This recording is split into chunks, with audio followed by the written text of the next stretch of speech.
Hello बच्चों, let's start with the question and here the question says that study the following statements.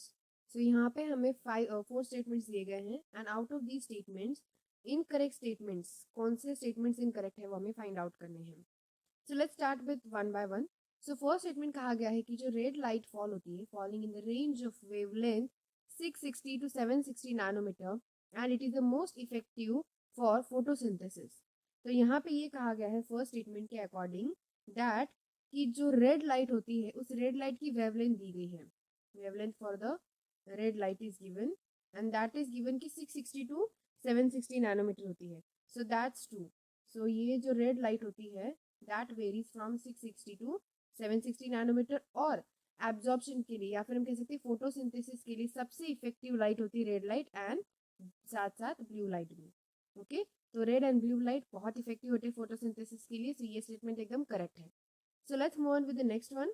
Next statement कहा गया है that is की जो green light होती है that is falling in the range of wavelength 500 to 580 nanometres and it is the least effective for photosynthesis. तो ये भी स्टेटमेंट एकदम करेक्ट है. दैट इज की जो ग्रीन लाइट होगी उस ग्रीन लाइट की जो वेवलेंथ है दैट वेवलेंथ वो रेंज करती है 500 टू 580 नैनोमीटर्स के बीच में. सो दिस इज ट्रू. एंड जो ग्रीन लाइट होती है वो सबसे लीस्ट इफेक्टिव होती है. मतलब सबसे कम फोटोसिंथेसिस के लिए सबसे लीस्ट अफेक्ट डालने वाली लाइट होगी तो वो ग्रीन होगी और सबसे ज्यादा इफेक्ट देने वाली लाइट रेड होगी और सबसे कम इफेक्ट देने वाली ग्रीन होगी. So this is the true one. Let's move on with the next. The next statement कहा है कि chlorophyll A, chlorophyll B, carotenes and xanthophylls are soluble in organic solvents. तो यहाँ पे कहा है क्या कहा है कि जो chlorophyll A, B and carotenes and xanthophylls जो होते हैं वो ऑर्गेनिक सॉल्वेंट्स में सोल्यूबल होते हैं. सो ये भी एकदम ट्रू कहा गया है. बेसिकली जो chlorophyll A, B, carotenes, xanthophylls सारे होंगे वो सारे के सारे ऑर्गेनिक सॉल्वेंट्स में इजीली सोल्यूबल हो जाएंगे. This is true. And next last statement ये कहा गया है दैट इज की जो फाइकोबिलिन्स होते हैं this phycobilins are soluble in water. तो फाइकोबिलिन्स वाटर में सोल्यूबल भी होते हैं और साथ ही साथ ये तो ट्रू ही है.